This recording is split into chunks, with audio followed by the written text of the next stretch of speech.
मध्य प्रदेश की जनता के विकास के लिए सिंधिया जी भारतीय जनता पार्टी में आए हैं। आदरणीय, चलिए अब एक व्यवहारिक बात करते हैं। जो मध्य प्रदेश का एरिया था, यहाँ खेती बहुत ज़्यादा नहीं हो पाता था क्योंकि बंजर ज़मीनें थी, पानी का बहाव नहीं था खेती के लायक।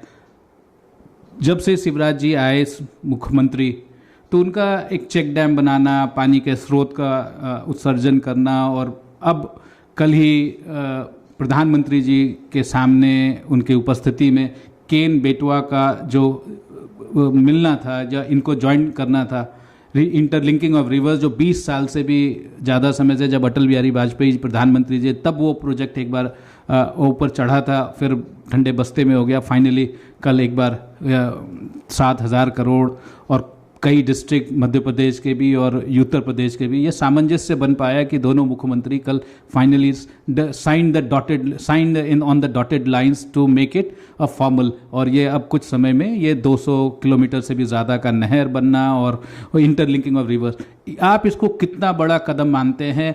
एक, वहाँ के लोगों के लिए, उन डिस्ट्रिक्ट के लोगों के लिए जो लाभान्वित होंगे, और दूसरा ये देश के आयाम में, क्योंकि ऐसे 30 से भी ज़्यादा प्रोजेक्ट हैं interlinking of river. Godavari Krishna की तो बात हम कई दशकों से सुनते आ रहे हैं, कितनी उसमें उलझने हैं। कल भी ये बात आई जब जल मंत्री ने कहा कि ये स्टेट का सब्जेक्ट है, दोनों स्टेट जब एक फॉर्मल पिच पे आएंगे, सामने आएंगे, तब जा कर के उनसे हम उनको रास्ता दिखा पाएंगे, क्योंकि वो नहीं आ पा रहे हैं एक कॉमन प्लेटफॉर्म पे। शिवराज जी और योगी आदित्यनाथ जी ने जो कल एक डिसीजन लिया, आप एज ए राजनीतिक और एज ए सोशल वर्कर आप उसको क्या मानते हैं? कितना बड़ा ये एक सब्जेक्ट है और कितना बड़ा इसका दूरगामी इसके रिपरकशंस है या इसके पॉजिटिविटी है? देखिए, ये जो दिशा है, ये दिशा इस देश के लोगों की, किसानों की, गांव की, गरीब की, पूरे देश की दशा ही बदल देगी। आदरणीय अटल जी का सपना था नदियों से नदियों को जोड़ने का। हम देखते हैं, बरसात होती है, पानी गिरता है, एक क्षेत्र में भयंकर बाढ़ आती है, तबाही हो जाती है, दूसरा क्षेत्र खाली पड़ा रहता है।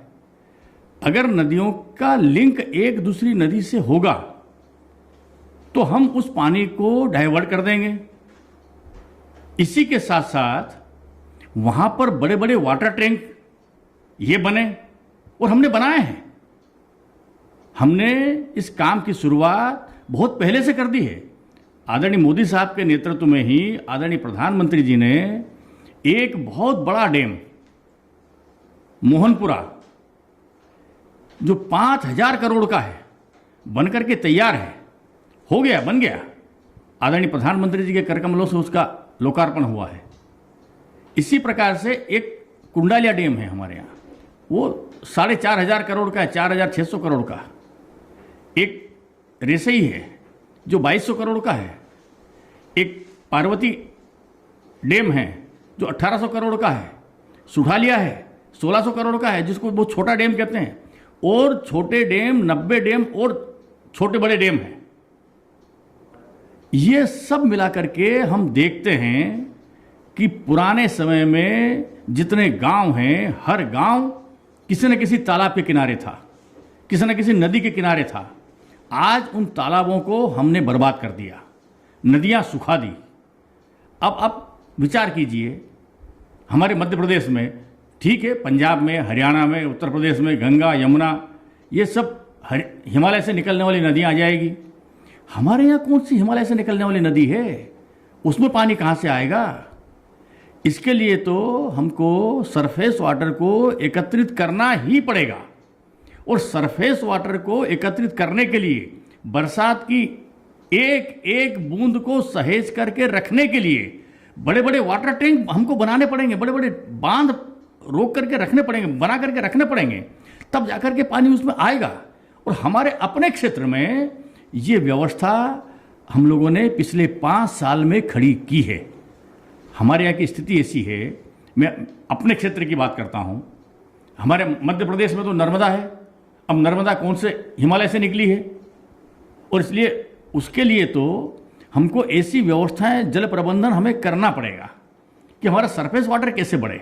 अंडरग्राउंड वाटर जो है, भूतल जल, ये कम कम और कम होते ही जा रहा है, पेड़ पौधे सूखते जा रहे हैं, और इसलिए खेत तालाब, छोटी छोटी डबरियाँ, खेत तालाब, उनके किनारे पेड़ पौधे, जंगल, ये लगाने पड़ेंगे। जब सरफेस वाटर इकट्ठा होगा, खेत तालाब में पानी रहेगा, नमी रहेगी, तो ज़मीन अपने आप उपजाऊ होगी, पेड़ पौधे रहेंगे। एक पेड़ 5000 लीटर पानी अपनी जड़ों में संग्रहित करने की क्षमता रखता है, औसत एक पेड़, जो बरसात में उस पानी को वो संग्रहण करता है, सर्दी में सुषुप्तावस्था में रहता है, और गर्मी में एक एक कण के रूप में उस जड़ों से वो डिस्चार्ज करता है, जिसकी वजह से हम देखते हैं, सुनते हैं, पहाड़ों में से झरने निकलते हैं। कहाँ से आए पहाड़ों में से झरने? जंगल, पेड़ों की वजह से। और इसलिए किसानों से भी हम आग्रह कर रहे हैं, हर खेत में खेत तालाब बनवा रहे हैं, मनरेगा के माध्यम से बनवा रहे हैं, और ये सरकार की योजना है, आदरणीय प्रधानमंत्री जी की योजना है। शिवराज सिंह जी उसको साकार कर रहे हैं मध्य प्रदेश में। हमारे यहाँ, मैं अपने क्षेत्र की बात करता हूँ, हमारा अपना क्षेत्र राजगढ़ क्षेत्र, पूरा पहाड़ी क्षेत्र, यानी आधे के लगभग जिला ऐसा है जिसको अपना घर कहते हैं।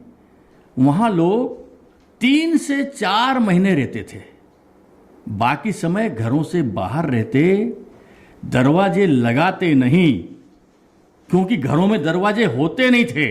और दरवाजे इसलिए नहीं होते थे कि ले जाने के लिए कोई चोरी करके ले जा तो ले क्या जाएगा। हमारे किसान, हमारे भाई लोग दर दर की ठोकरें खाते फिरते थे 8 महीने। कहीं विदिशा जा रहे हैं, भेलसा जा रहे हैं, पेट पालने के लिए जा रहे हैं, मवेशी लेकर के चराई करने के लिए जा रहे हैं। पलायन पलायन पलायन, चाहे पेट भरने का मजदूरी का पलायन हो, चाहे शिक्षा का पलायन हो, चाहे व्यापार व्यवसाय का पलायन हो, या हमारा बच्चा जब शिक्षा प्राप्त करके वहाँ से आ जाता है तो रोजगार के अवसर ढूंढने का पलायन हो।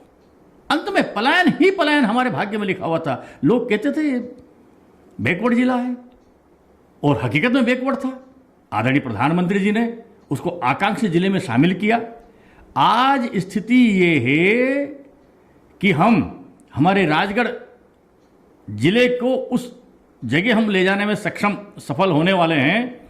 मध्य प्रदेश में विदिशा, जिसको भेलसा कहा जाता था, वहाँ सबसे ज़्यादा गेहूं पैदा होता था। आने वाले समय में हम विदिशा को टक्कर देने वाले हैं। और हरियाणा और पंजाब का जो गेहूं की बात करते हैं लोग, वहाँ इतनी सुविधाएं हैं। हम पंजाब से पिछली बार ही मध्य प्रदेश गेहूं उपजाने के क्षेत्र में आगे निकल चुका है।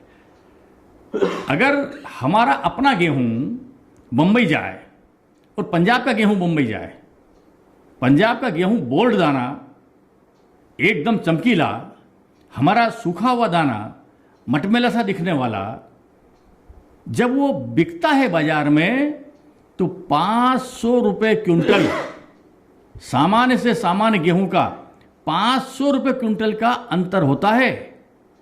वो 500 रुपये क्विंटल जो महंगा बिकता है गेहूं, वो जो हमारा कमज़ोर गेहूं दिखता है, वो मध्य प्रदेश का गेहूं पंजाब के गेहूं से 500 रुपये क्विंटल आज भी महंगा बिकता है। लेकिन सर, आपके मध्य प्रदेश से एफसीआई क्यों नहीं